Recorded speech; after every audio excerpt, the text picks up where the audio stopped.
Welcome to Life Plan Differently with Rick Dwyer from Argallus Financial Group. In this podcast, we'll help you connect your personal expectations to your financial realities.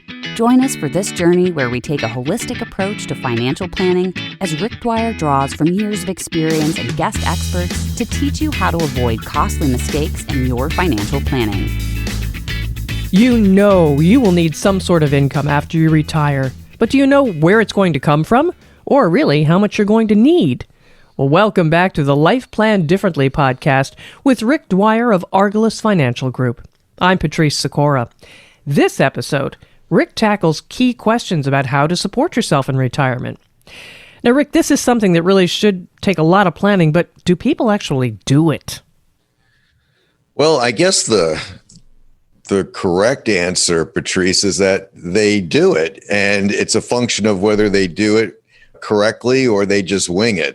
So even when you fail to plan, that's really planning. It's just that you're not really planning for success because you're left trying to figure it out as you go along, which I think we can all agree is probably not the best plan in the world. So if you're asking, do most people have a retirement income plan? The clients and prospects that come to see me normally don't have a formal written plan describing where their sources of income are and how they're going to adjust through their retirement. If you're asking for a formalized income plan, that I rarely see. Wow, that's kind of scary though, too. Well, it's scary because you really do have a choice. I mean, you can have a plan that will guide you through retirement and give you that sense of security. Yeah. Yes, and not having to wake up every day trying to figure out where is my money coming from or some other things we're going to dive into during today's podcast. All right, so I'm sitting down with you. How do I determine how much money I'm going to need? Yeah, so that's going to be a different number for almost everybody. If you're married, you have certain expenses you may not have when you're single. And quite frankly, there are some expenses you may have when you're single that you may not have when you're married. Also, depending upon the type of lifestyle you want to live, some people just want to live very simply and maybe do some gardening or whatever their hobbies are. And other people want to travel the world. So it really comes down to each individual person and if they're married, each individual couple. So how much money do you need is really to maintain the type of lifestyle that's important to you, however you define important.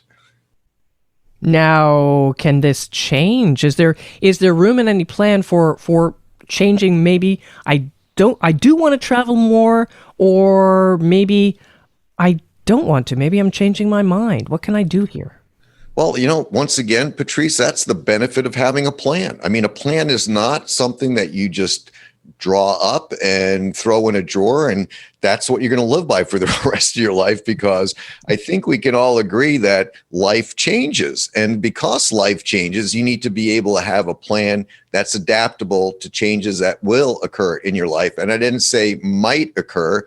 They will occur. I ask people all the time, is your life exactly the way you thought it would be 5 or 10 years ago? And I've yet to have anybody tell me, yes, it's exactly the way I thought it would be. Why is that? Because things happen, whether it's in the market or whether it's in families. I mean, you have births, you have deaths, you have marriages, you have divorces, you have all sorts of things that are going on in your personal life, let alone all the other things that are going outside of your life that could impact how you're living. So whether it's taxes or inflation or things going up and down in the market, there's so many different variables that have to be contended with. You can't just sit here, design a plan and say, okay, well, I need an extra $2,500 a month or whatever the number is for you on top of what your pensions and Social Security may be to live the life that I dreamed of. So we're going to get into a little bit more detail on that. But yeah, you need a plan that is flexible, that is adaptable, that you can change, either increasing how much you need or decreasing how much you're using. So what are my sources of income? How do I determine that? Well, I think that's initially some of the easiest ones are If you worked where you're getting Social Security, what is your Social Security going to be? And when do you intend to take it? One of the interesting things is that you can take Social Security as early as 62 and as late as 70. And the longer you delay, the more you're going to get from Social Security. And if you wait to 70, it's a substantially larger number at 70 than it is at 62. Or you could take it at full retirement age, which for most people now is 66 or 67. That's one source of income. Now, if you're married, then your spouse, if she was working, also has Social Security. And if she didn't work, then she's entitled to half of your Social Security. So there's the Social Security component. Then, did you work for a company that provided a pension? If so, when can you collect it and how much will your pension be? And does your pension have a COLA, a cost of living adjustment? And will that COLA keep up with inflation? So that's another aspect that we have to look at. Some people put their money in annuities, and annuities are meant to go ahead and provide lifetime income opportunities for people. So if you have an annuity, does that annuity come with a COLA or cost of living adjustment as well? Is there a way to have that turned on so that you can have income that you can't outlive? And then, what we're looking at doing is taking what is our guaranteed sources of income that we have available to us, whether it's Social Security, a pension, an annuity, and how much does that total up to? And then we compare that to what is the income that you want and would like in retirement. And now, if your sources exceed what you want and need, that's a good starting point. And if they have cost of living adjustments, maybe that can help guide you all the way through your retirement and get you exactly what you want and where you want to go. Other than some other things that we will get into. I know I keep saying that, but there's so much on this topic to go through that we're going to have to do it in little bits and pieces. So Social Security, pensions, we're looking at the different income sources. But let's say your income sources don't cover exactly what you want in retirement. Then what we need to do is look at what have you saved up through either 401ks or IRAs, or maybe other qualified plans like 457s and 403bs or thrift saving plans. Maybe you have just regular savings. We need to look at that and what can we do to help you convert some of that into income to make up what we call the income gap, that shortfall between what you are generating in a guaranteed way versus what you need to live the retirement dreams that you want. With the clients you see, Rick, is there often that income gap, or are people being more responsible these days and really planning? That's a question that really does vary from person to person and couple to couple. Some people go to very extensive lengths to plan accordingly, and others don't. In fact, it's not uncommon for people to come into the office and, they have what they've saved up to what they consider to be a considerable amount of money, and only to learn that if they don't make some adjustments, they can actually run out of money. And then we have other people that have saved up a considerable amount of money, only to learn if they don't make some changes that taxes can wind up really eating into their available funds. And because of the way that RMDs, required minimum distributions, work on qualified funds, as they get older, the amount of money they're required to take out keeps increasing. They can actually keep being pushed into higher and higher and higher tax brackets, eating up more and more of the money that they've spent their whole lives building up. Now, I know we're going to look at the non-living expenses, but let's look at living first. What do you consider to be a living expense? Well, I mean, anything that you need to have on a monthly or daily basis. I think food is a pretty good one. I think most people want to eat while they're in retirement. So food, shelter, you need a place to live. Transportation for many people is a consideration. Although if you live in a city with good infrastructure, maybe you don't need transportation. So if you live in a big city like Chicago or New York, Philadelphia, maybe you just use public transit. Transportation is something that can really change based on where you live, but food, clothing, shelter, those are the main ones that you need. And things outside of that are things that you want. So you want to cover your needs. And when I say shelter, that of course also includes, your utilities for electric and water and cable and whatever else you need to sustain the lifestyle that you want. Okay, that sounds pretty reasonable to me. And then you started to talk about transportation. Well, what about if I want a new car? Forget the public transportation. Is that a non-living expense? Is that an extraneous expense?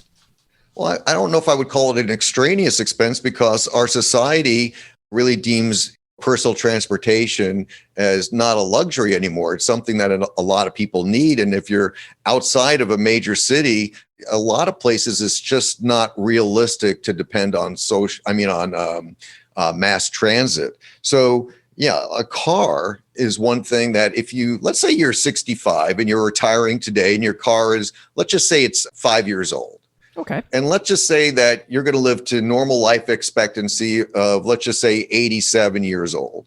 So are you going to go 22 years plus the 5 of the car? So are you going to drive around in a 27-year-old car? You get QQ plates on it, though. The antique plates. You can. And that doesn't mean you can't do that. But most people will probably want to trade their car in and upgrade it at least once. So did you, in fact, in your income plan to replace your car at some point? Some people never even thought about it. So that's something you need to consider. And if you are going to replace the car, how are you going to pay for it? Are you going to pay for it monthly by taking a loan out of the car? And if so, is that within your budget? If you're going to take money out of your existing assets at that time to buy the car, do you have sufficient assets? And by taking the money out of those accounts to pay for the car, does that diminish the amount of income that you'll have because you've now depleted the amount of money that's generating income for you? So those are all considerations that you have to take into account. And quite frankly, you should be planning for. In addition to that, some other non-living expenses that people need to consider. One of the big things a lot of people want to do is travel. How often do you want to travel? Is it once a year, twice a year? Do you want to travel every month? If you do want to travel, how much do you want to spend per time that you travel? Each of those can have a dramatic impact on what your needs for money are in retirement. So if traveling is something you want to do, and I know it is for a lot of people, then you need to make sure that you properly budget for it and that it's within your income plan. You don't want to just start pulling money out and start traveling the world only to find out you ran through all your money traveling and now you don't have enough to live the retirement the way you intended. So travel is another one. We just covered cars, but here's another one people overlook a lot. What about home repairs? If you're in a home that you own, well, there's going to be maintenance that has to be done on the home. Maybe you'll need to replace the roof. Maybe the water heater goes out, you need to do that. Maybe the furnace goes out, you need to do that. All sorts of things that you have to have a contingency plan for, not because you want it to happen, but just because life happens and you want to make sure that you are prepared. So you want to do that. And then another big one that a lot of people underestimate is the cost of healthcare. Now I was going to say that is huge, absolutely huge. It is huge. And, they're estimating that people are going to spend $240,000 a year or more in healthcare during retirement. So where is that money coming from? Is it coming out of your assets? Is it coming out of your cash flow? It's coming out of somewhere, and you need to make sure that you've planned for it so it's not impacting your retirement in a negative way compared to the way you wanted to live your retirement. So all of these things are easy to plan for. They're easy to put into a plan in advance.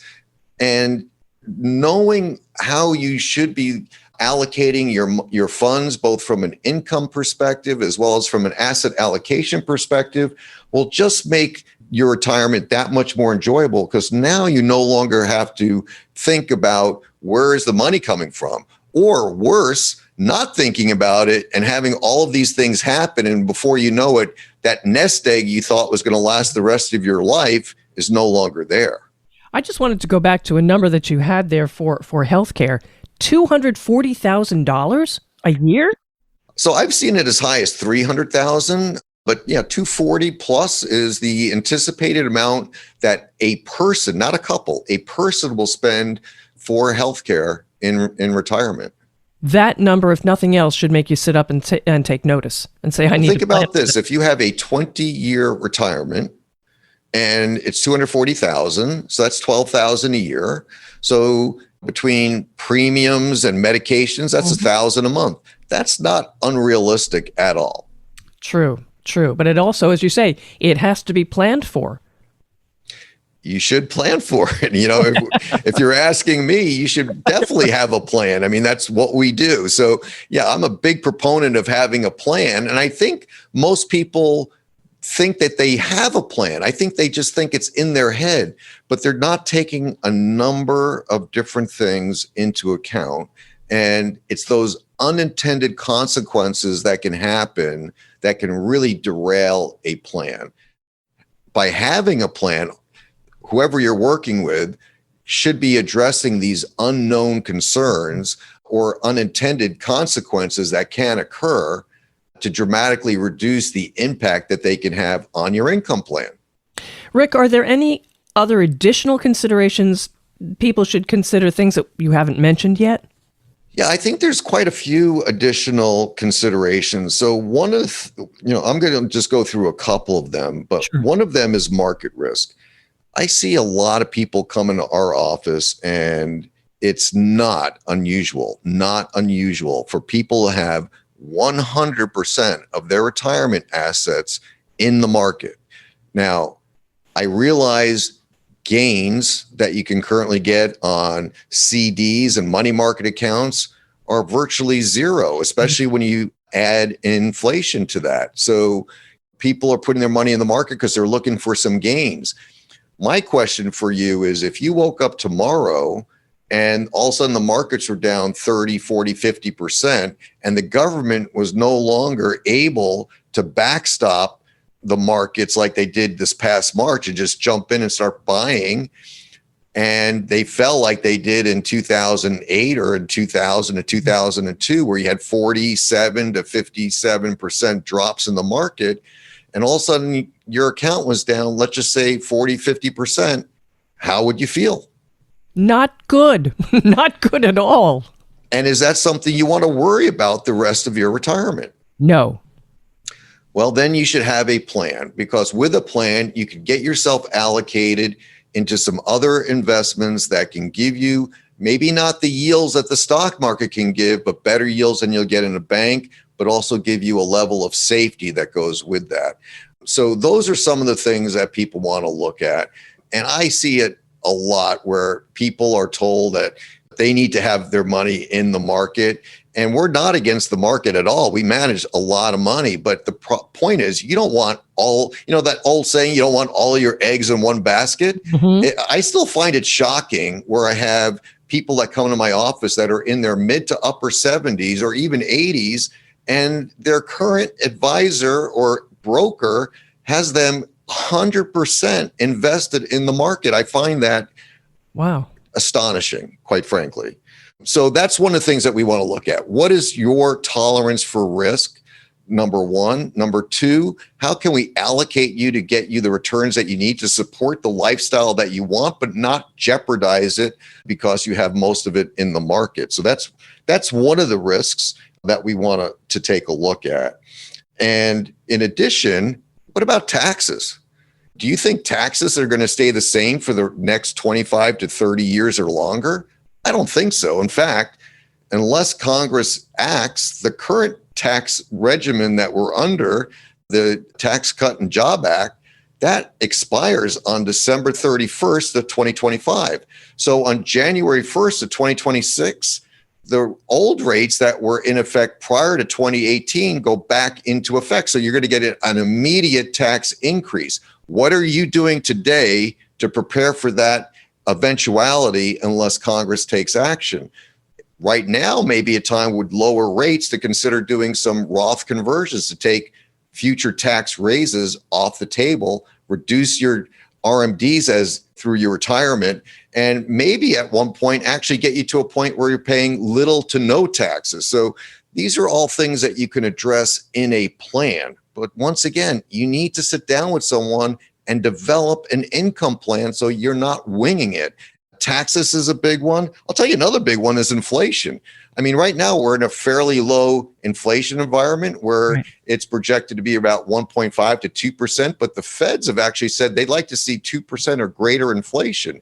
Well, right now, if you're earning less than 1% on your money and inflation's at 2%, well, that means you're losing 1% buying power every single year on your money. So you need to have a plan that addresses inflation. And here's the other thing.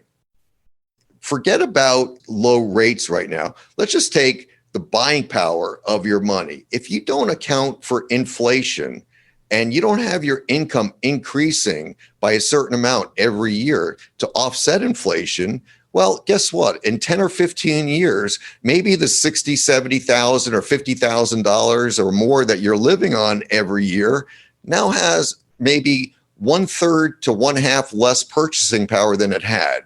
So can you live on 1/3 to 1/2 the money that you're currently living on? And more importantly, do you want to live on 1/3 to 1/2 of the money you're living on? Because guess what? If you don't take inflation into concern, or into consideration, down the road, you're going to find yourself in a position where you're going to have to decide, what am I going to give up to live through my retirement? Or am I going to be happy just living on with less? So what you need to do is have a plan that addresses inflation as well. You need to make sure that there's something in your plan that has been put together to help address what would you do in the event of a long-term care event. And right now, one of the largest increasing diseases is dementia, whether it's Alzheimer's, Parkinson's, all sorts of dementias that you can have. And they are making the traditional 3-year or 4-year time frame for long-term care stretch out for very many years. Some of the longest cases are now on the books for almost 20 years. So dementia, strokes, a lot of things can cause you to have a long-term care need that can go on for a very, very long period of time. And as you might imagine, can be very, very expensive. My parents, which I talk about in one of my first podcasts, actually needed long-term care round the clock, 24 hours for both of them. And it wound up costing $15,000 a month. And that is just unbelievably, that's $180,000 a year. It's a lot of money. So people need to have a plan in place for that. And then I guess the last thing I would say people need to plan for is, do you have any heirs that you want to transfer money to? Is there any kind of legacy you want to leave either to your children or grandchildren or maybe a charity or a cause that you're passionate about? If so, it's best to set that up in advance as part of your planning. And this way your wishes when you pass away get fulfilled instead of leaving it to probate, and hopefully it gets taken care of, but may not get taken care of. Plus the fact is you've been able to save to have some wealth to transfer. Yes, and you can do it a couple of ways. I mean, one of the ways people help address wealth transfer is if they want to go through life and spend a lot of the assets that they have, maybe they have a life insurance policy, because that'll transfer all the wealth that is given by that death benefit to your heirs or to your charity or to your cause, totally tax-free. So there are ways to plan for wealth transfer while not giving up access to the money that you've currently saved up, so that you don't have to give up on the lifestyle that you want to live, but still leave a legacy if that's what you want to do. That's fantastic. Well, Rick, this definitely is a process, okay? You've got to talk through things. You've got to see documents. You've got to run the numbers. How can people reach you if they want to talk to you about this? So the best way to reach us to set up a quick 15-minute phone call is to call us at our office. And that number is 904-800-7299. And of course, you can go on our website. That's argallus.com, argallus.com. And you can set up a phone call from there as well. Kind of makes you think twice about getting old, though, I'll tell you. Rick Dwyer of Argallus Financial Group. To know when new episodes of Rick's Life Plan Differently podcast are posted, use the subscribe button on this page. And to share, use the share button. I'm Patrice Sikora, and let's talk again later. Thank you for listening to the Life Plan Differently podcast. Click the subscribe button below to be notified when new episodes become available. The information covered and posted represents the views and opinions of the guest and does not necessarily represent the views or opinions of Argallus Financial Group, Inc. or Capital Management Services, Inc. The content has been made available for informational and educational purposes only. The content is not intended to be a substitute for professional investing advice. Always seek the advice of your financial advisor or other qualified financial service providers with any questions you may have regarding your investment planning.